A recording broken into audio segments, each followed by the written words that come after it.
NDA के अंदर जो सबसे बड़ा दल उभर कर सामने आएगा वो जदयू हो सकती है, और जदयू ने बड़ा शानदार प्रदर्शन किया। ज्यादातर पोल्स या एग्जिट पोल करवाने वाले जितने भी लोग थे, जदयू को लगभग खारिज कर रहे थे। कहते हैं ना कि बाप बड़ा ना भैया, सबसे बड़ा रुपया। तो ये जो चुनाव है ना, ये चुनाव है नीतीश का, मोदी का, महिलाओं का और रुपये का। आपस में ईगो थी आरजेडी और कांग्रेस के बीच में। क्या मतलब होता है जब आप अलायंस में हो तो फ्रेंडली फाइट का क्या मतलब? कुछ भी नहीं। क्योंकि चुनाव प्रचार के दौरान एक हत्या होती है, आरोप लगता है अनंत सिंह के ऊपर, जो एनडीए का उम्मीदवार था, अरेस्ट कर लिया जाता है। फिर अनंत सिंह जाते हैं जेडीयू के सबसे बड़े नेताओं में से एक, और कहते हैं एक एक व्यक्ति को अनंत सिंह बनना होगा। अनंत सिंह चुनाव से पहले कहते हैं कि हमारी पत्नी ने अच्छा काम नहीं किया, हम उनको उन लोगों से विकास के कार्य नहीं थे। अपना जो सर्टिफिकेट है वो खुद ही दे रहे हैं। उन्होंने खुद तय कर दिया कि इनका टिकट काटना है, इन्होंने अच्छा काम नहीं किया, भले ही मेरी पत्नी हो, और इस बार हम लड़ेंगे। कि पत्नी विधायक है, हाँ। फिर से चुनाव लड़ाइएगा ना पत्नी को? नहीं, कहाँ है? वो बढ़िया काम नहीं किया।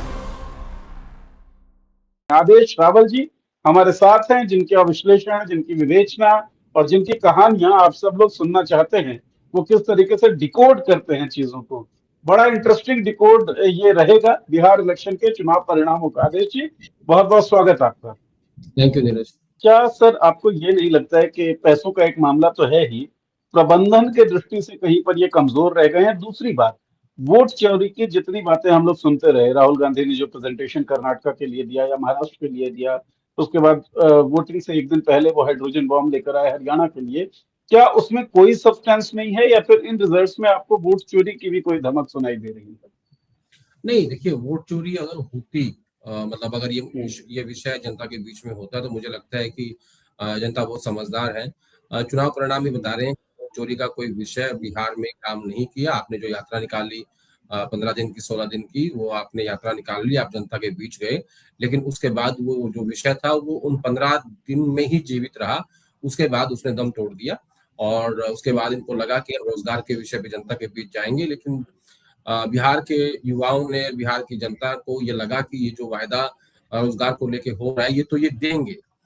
अभी जो फिलहाल जो हमें मिल रहा है, जो आज की रेट में जो पैसे मिल रहे हैं, मुझे लगता है कि वो ज्यादा महत्वपूर्ण चीज थी। कि एक तो आप वादा कर रहे हैं कि आप देंगे, और एक आपको मिल रहा है, उसमें बड़ा अंतर है, उसमें बड़ा फर्क होता है।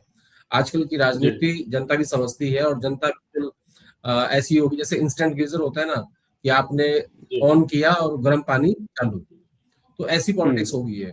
तो जो, और एक चीज और देखिए नीरज जी, आपकी महाराष्ट्र में लाड़की बहन योजना, मध्य प्रदेश की लाड़की बहन योजना, मैया सम्मान योजना झारखंड, और बिहार में मुख्यमंत्री महिला रोजगार योजना के तहत जो पैसा गया और चुनाव के बीच में गया। मैं बार बार कहता हूं कि सरकारी पैसा का इस्तेमाल करके आचार संहिता के लगने के बाद आप लोगों के खाते में पैसा भेज, तो अपने आप में मुझे लगता है कि ये एक पूरी कहानी है। कि अब एक चीज हो गई है जो साफ साफ दिख रही है, कि जिस तरीके से दक्षिण भारत में चुनाव होता था, अब वो नॉर्थ की तरफ आ गया। यानी ये इंश्योर हो गया है कि आप जनता को पैसा दो और चुनाव जीतो। अब तीन उदाहरण मेरे पास ऐसे हैं जहां सत्ता वापस नहीं आई रेवड़िया बांटने के बाद भी। दिल्ली में अरविंद केजरीवाल, तेलंगाना में केसीआर, और आंध्र प्रदेश में जगनमोहन रेड्डी। ये 3 सरकारें रिपीट नहीं हो पाई। इनके मुझे लगता है कि कुछ और भी कारण रहे होंगे, लेकिन इसके अलावा इन पिछले 1-2 सालों में चुनाव हुए हैं, उन सब में ये जो रेवड़ी कल्चर है ये एस्टैब्लिश हो गया है। जनता ने इस पे मुहर लगा दी, नोटिफाई कर दिया कि हाँ, अब हम भी ऐसे ही वोट देंगे। अब राज्य सरकारों के सामने चुनौती ये है कि वो, राज्य सरकार के सामने भी और केंद्र के सामने भी, कि वो अर्थव्यवस्था और रेवड़ियों के बीच का जो समन्वय है उसको कैसे करेगी, ये मेरे समझ से बाहर है। लेकिन रोजगार, बेरोजगारी जो इतना बड़ा मुद्दा है इस देश में, लेकिन जब वोट देने की बात आती है तो रोजगारी कोई विषय नहीं है। और अगर कोई आपको ये कहता है कि हम आपको रोजगार देंगे, तो उस पर जनता विश्वास नहीं कर रही है। बिहार के परिणाम भी मुझे ये बता रहे हैं। इसके अलावा एक चीज ये बताइए, कल भी जब हम लोग डिस्कस कर रहे थे, तो चाहे आपकी बात करूं, चाहे डॉक्टर पंकज श्रीवास्तव की, या फिर मैं अपनी बात करूं, हम सबका मानना ये था आदेश रावल जी कि एनडीए के अंदर जो सबसे बड़ा दल उभर कर सामने आएगा वो जदयू हो सकती है, और जदयू ने बड़ा शानदार प्रदर्शन किया। जहां तक ज्यादातर पोलस्टर्स या एग्जिट पोल करवाने वाले जितने भी लोग थे, वो एनडीए जदयू को लगभग खारिज कर रहे थे, लेकिन जदयू की परफॉर्मेंस अच्छी रही है। पर जो सिंगल लार्जेस्ट पार्टी है वो भारतीय जनता पार्टी बनी है। तो मुहर नीतीश कुमार पर है या मुहर नरेंद्र मोदी के ऊपर? मैंने कहा ना, इसमें किसी एक व्यक्ति को आप श्रेणी दे सकते हैं। नरेंद्र मोदी, नीतीश कुमार, महिला वोटर और 10,000 रुपए, ये 4 इंपॉर्टेंट फैक्टर हैं इस पूरे चुनाव के, जो ये नतीजे आपको दिखाई देते हैं। और एक बेहतर मैनेजमेंट की चुनाव लड़ा कैसे जाता है, कैसे अपने बाकियों को मैनेज करना है, कैसे उनको बिठाना है, कैसे। देखिए, चुनाव में पता क्या होता है, चुनाव में शाम दाम दंड भेद सब इस्तेमाल किया जाता है और उसी हिसाब से चुनाव लड़ा जाता है। और बीजेपी जेडीयू ने मिलके एक बेहतर चुनाव लड़ा है। हालांकि आप देखिए, जबकि बार बार ये कहा गया कि एनडीए का मुख्यमंत्री होगा और विधायक दल उसका फैसला करेगा, यानी नीतीश कुमार के नाम की घोषणा बगैर की आपने चुनाव लड़ा, और बावजूद उसके आप आज मुझे लगता है कि लगभग 80% का स्ट्राइक रेट है एनडीए का। तो ये अपने आप में महत्वपूर्ण है और साफ साफ दिखाई दे रहा है। और इधर आप जब देखेंगे महागठबंधन में कोऑर्डिनेशन बिल्कुल नहीं था। आपस में ईगो थी आरजेडी और कांग्रेस के बीच में। और क्या मतलब होता है जब आप अलायंस में हो तो फ्रेंडली फाइट का क्या मतलब है? कुछ भी नहीं। ठीक बात। उन्होंने, कांग्रेस पार्टी ने उनको सीएम घोषित नहीं किया, उन्होंने अच्छी सीटें नहीं दी, सीटें दी तो मतलब इनका जो चुनाव का मुद्दा था ना, वो पूरे चुनाव भटकता रहा। पहले आपने एसआईआर की बात की, आपने वोट चोरी की बात करी, फिर आप एम्प्लॉयमेंट पे आ गए, फिर आप पढ़ाई लिखाई सिलाई पे आ गए, ठीक है। लेकिन रोजगार के मुद्दे पे जिस तरीके से 2020 का चुनाव तेजस्वी ने लड़ा था, वैसा चुनाव वो नहीं लड़ पाए इस बारी, क्योंकि इस बार मुझे लगता है कि एक वैसा कोऑर्डिनेशन नहीं दिखा। और आप एक चीज और देखिए नीरज जी, अगर मैं यही मान लूं कि आरजेडी सिर्फ यादव और मुसलमान की पार्टी है, तब भी 34% वोट शेयर बैठता है। इसका मतलब ये हुआ कि आपको यादव और मुसलमान ने भी वोट नहीं दिया, ठीक है। कम से कम वो देते तो आप 65 प्लस सीट लेके आते। सीमांचल के एरिया में एमआईएम की ओवैसी साहब की 5 सीट आ रही हैं, कांग्रेस पार्टी 4 पे है, ओवैसी की 5 आ रही है। और ओवैसी ने कई बार ये संदेश भिजवाया महागठबंधन को कि हमें भी इसमें शामिल कर लीजिए, लेकिन तेजस्वी यादव ने और उनके जो स्ट्रैटेजिस्ट हैं उन लोगों ने ऐसा उनकी बात नहीं मानी, उनको शामिल नहीं किया। सीमांचल में आप देखिए कि एमआईएम के कारण, ओवैसी के कारण लगभग 20 सीटें ऐसी हैं जो कांग्रेस और आरजेडी और उनके जो सहयोगी हैं वो हार गए हैं, और वो सीटें जेडीयू के पास चली गई। तो इसको हम क्या कहेंगे? इसको हम बेहतर स्ट्रेटेजी नहीं बोल सकते, ये बहुत बहुत बहुत खराब स्ट्रेटेजी थी। आप समझ नहीं पा रहे थे। इनको लगा कि लोकसभा चुनाव की तरह जो पूरा सीमांचल है वो आपके ऊपर नौछावर हो जाएगा और आपको सारी वोट डाल देगा, लेकिन नहीं किया उसने ऐसा। मुसलमान और यादव भी आया। आपको पता है 4 सीटें 2010 में आई थी कांग्रेस पार्टी की, और आरजेडी की आई 22 सीटें। लगभग परिणाम उसी के आसपास जा रहा है। कांग्रेस 4 पे जा चुकी है और आरजेडी 22 पे जाना है, वो देखना है कि जाएगी या नहीं जाएगी वो। और मुझे तो इस बात का डर है कि शायद तेजस्वी यादव एलओपी बन पाएंगे या नहीं बन पाएंगे, ये भी मुश्किल लग रहा है। हाँ, क्योंकि अगर आप चुनाव आयोग के ट्रेंड्स देखें, अगर आप ट्रेंड्स देखें ना, तो ऐसा लग रहा है जैसे चुनाव जो है वो जेडीयू और बीजेपी के बीच में हुआ है। बिल्कुल ठीक बात है। पहले नंबर पे कौन रहेगा, दूसरे नंबर पे ये लड़ाई शुरू से ही भारतीय जनता पार्टी और जनता दल यूनाइटेड के बीच में रही। अच्छा, एक चीज सोशल मीडिया पे जो चल रही है आदेश जी, मैं चाहता हूँ उस पर एक टिप्पणी आप जरूर करें कि नीतीश कुमार यानी कि जदयू, और इसको अगर महागठबंधन के साथ जोड़ दें तो भी स्थिति ऐसी नहीं बन रही है कि सरकार बन सके। मतलब एक बहुत हाइपोथेटिकल सिचुएशन में अगर ऐसा कहा जाए कि महागठबंधन कह दे कि भाई चलिए हम नीतीश का समर्थन करते हैं और नीतीश भागी हो जाए, फिर भी स्थिति सरकार की नहीं बनती है।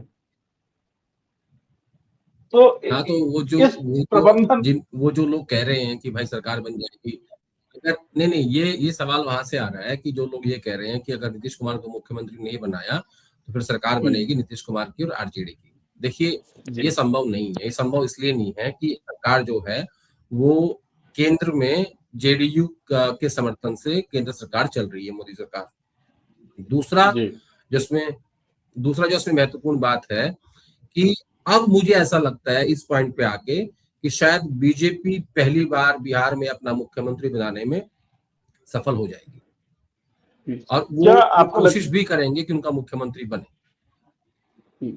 लोक जनशक्ति पार्टी की बात करना मुझे लगता है बहुत जरूरी है, क्योंकि 29 सीटों पे वो लोग चुनाव लड़ रहे थे और फिलहाल रुझानों के हिसाब से 19 सीटों पे लीड कर रहे हैं। चिराग पासवान लगातार अपने आप को मोदी का हनुमान बताते हैं, तो क्या हनुमान को भी प्रसाद स्वरूप कुछ मिल सकता है? उनके भविष्य को आप कैसे डिकोड कर रहे हैं? देखिए, वो केंद्र में मंत्री है, उनकी पार्टी का स्ट्राइक रेट बहुत अच्छा रहा है।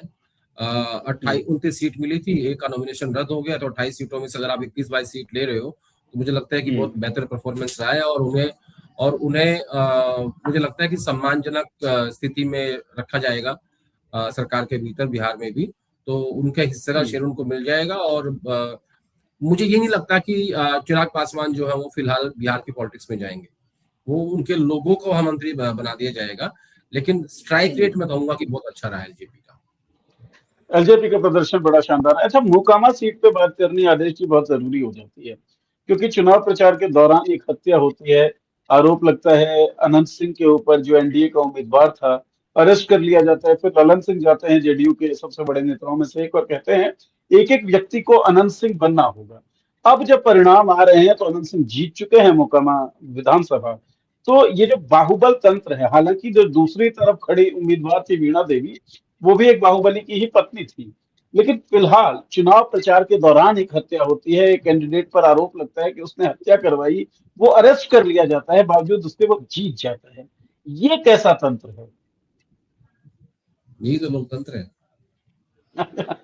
इसी का नाम लोकतंत्र है कि पहली बात तो एक बाहुबली, और बिहार में तो बहुत सारे बाहुबली, आपका अपना प्रदेश आप जानते हैं कि हर पार्टी में है, कोई पार्टी उससे छूटी नहीं है, सब पार्टियों में बाहुबली हैं और वो अपने डंडे के जोर पे जीतते हैं। अब मर्डर हुआ, आरोप लगा, आप जेल गए, आप पुलिस कस्टडी में नहीं गए, आप सीधा आपको जेल भेज दिया गया और वहीं से आप बैठ के चुनाव जीत रहे हो। ललन सिंह केंद्रीय मंत्री प्रचार में आते हैं, कहते हैं कि सब लोग अनंत सिंह बनना है और सब लोग अनंत सिंह बने, उनको जिता दिया। तो मुझे लगता है कि कुछ क्राइटेरिया तो हमारी पॉलिटिक्स में है नहीं ना, कि कोई 12वीं पास किए बगैर नहीं लड़ सकता या जिसके ऊपर केसेस है वो नहीं लड़ सकता। ये तो दरअसल असली जो लोकतंत्र की बात होती है इस देश में वो यही तो है कि कोई बदमाश है, कोई गुंडा है, कोई बाहुबली है, कोई जेल में है, वो वहीं से जीत रहा है। यही तो ताकत जनता की है। देखो, आखिर में नीरज जी, जनता ही तय करती है कि वो किसको कुर्सी पे बिठाएगी, और ऐसा ही उसने बिहार में किया, ऐसे ही वो देश में उसने किया है। आप देखिए 400 पार का नारा था, कहाँ के रोका, 240 पे रोका। तो लोकतंत्र है, चुनाव है, उसकी प्रक्रिया है। अगर जनता वोट दे रही है तो उनको बाहुबली पसंद है, क्या कह सकते हैं। मैं ये तो नहीं कह सकता कि मोकामा की जो पूरी जनता है उन्होंने डर के वोट दे दिया होगा, ये तो मुझे बिल्कुल नहीं लगता। तो अगर उनसे डर के वोट दे दिया तो दूसरे थे वो भी तो बाहुबली थे, उनसे क्यों डरे वो?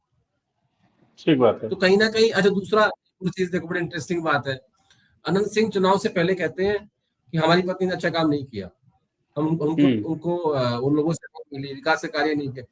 अपना जो सर्टिफिकेट है वो खुद ही दे रहे हैं, वो उन्होंने खुद तय कर दिया कि इनका टिकट काटना है, इन्होंने अच्छा काम नहीं किया, भले ही मेरी पत्नी हो और इस बार हम लड़ेंगे।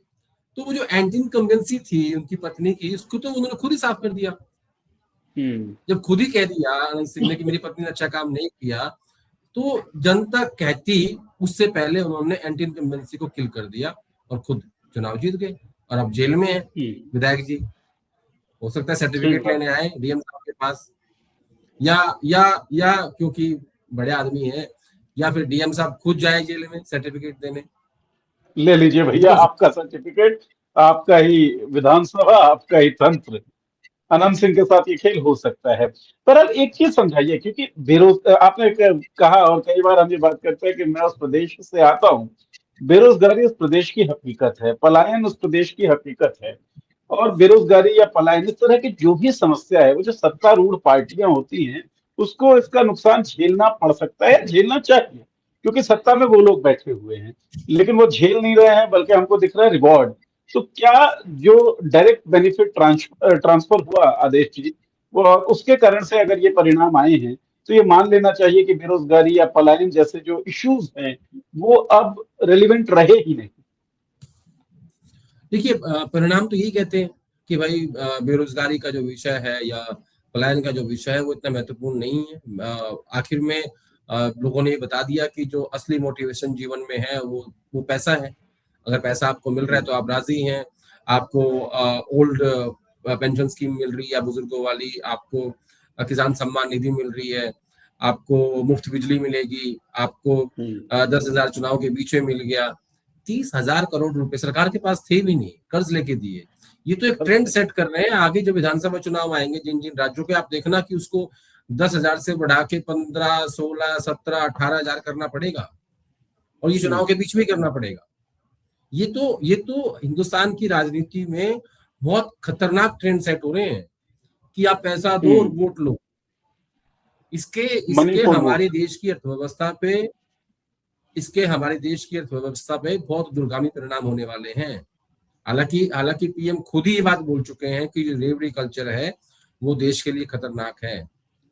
लेकिन बावजूद उसके कि आप 80 करोड़ लोगों को आप मुफ्त में अनाज देते हो, राशन देते हो। अब आपने एक नई प्रथा शुरू कर दी कि हमने 10,000 खाते में भेज दिए। आपने महिला सम्मान के लिए अलग से एक अमाउंट सेट कर रखा है।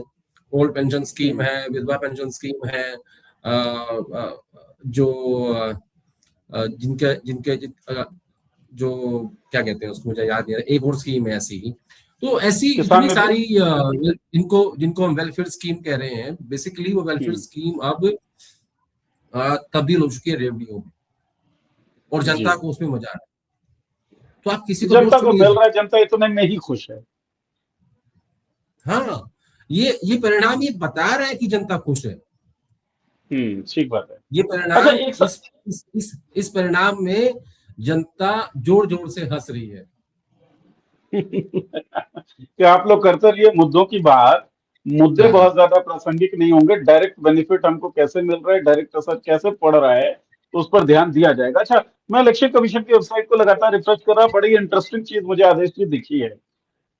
All India Majlise Ittehadul Muslimeen AIMIM जो है, वो 6 सीटों के साथ 2, 2, 4 और 5वें नंबर पे आ गई है। हिंदुस्तान आवाम मोर्चा 5 सीटों के साथ 6ठे पे, राष्ट्रीय लोक मोर्चा 7वें पे, और कांग्रेस सिमट गई है 8वें पोजीशन पे। केवल 3 सीट्स पे लीड कर रही है भारतीय राष्ट्रीय कांग्रेस, भारत की सबसे पुरानी पार्टी बिहार के अंदर। यहां से रोड अहेड क्या लगता है आपको, कांग्रेस का क्या है? देखिए, मैं हमेशा एक बात कहता हूं कि अगर आप किसी युद्ध में आप अगर हार रहे हैं, बार बार हार रहे हैं, तो आपको अपनी रणनीति चेंज करनी चाहिए। आपको ये सोचना चाहिए कि हमसे कहाँ गलती हो रही है, हमसे भूल हो रही है, कहाँ चूक हो रही है, स्ट्रैटेजी में दिक्कत है, टिकट डिस्ट्रीब्यूशन में दिक्कत है, सीट बंटवारे में दिक्कत है। लेकिन सबको पता है कि कांग्रेस बीमार है। इनको कोई दवाई की बात नहीं कर रहा। इनको लग रहा है कि बुखार है, खांसी है, मैं कह रहा हूँ कि टीबी है। कुछ बीमारी ऐसी होती है उनका लंबा उपचार चलता है। तो कांग्रेस पार्टी पहले तो ये एक्सेप्ट करे कि हाँ, हम बीमार हैं और हमें दवाई की आवश्यकता है, और उसके बाद ये एक्सेप्ट करे कि हमें ट्यूबरक्लोसिस है और इसका जो उपचार है वो लंबा चलने वाला है, और इसका जो ये कोर्स होता है दवाई का, ये पूरा हमें करना पड़ेगा। ऐसा नहीं कि आपने एक हफ्ता दवाई खाई और छोड़ दिया, ये नहीं हो सकता इसमें। तो ये लोग पहले ये माने कि हाँ, हमारे सिस्टम में, हमारी पार्टी में, हमारे काम करने के तरीके में, हमारी राजनीति की समझ में और हमारे पब्लिक के साथ जुड़ाव में दिक्कत है। यहाँ कोई मानने के लिए राजी ही नहीं है। जो माने, नीरज जी, इंसान हो या राजनीति, जो पॉलिटिक्स में लोग हैं वो भी इंसान ही है। इंसानों से गलती कोई नई बात नहीं है, लेकिन गलती का बार बार रिपीट होना ये गलत बात है। आप सीखते नहीं है। आप आपको सीख नहीं रहे हैं। लोकसभा चुनाव के बाद आप चौथा राज्य हारे हो। आप हरियाणा हारे, आप महाराष्ट्र हारे, अब आप बिहार हार गए, और झारखंड में आपकी जीत नहीं थी, वो हेमंत सोरेन की जीत थी जी। ठीक है ना। आपका वहां भी छोटे पार्टनर थे। हाँ, तो ये लोग एक्सेप्ट करना नहीं चाहते कि हम हमारे अंदर खामियां हैं।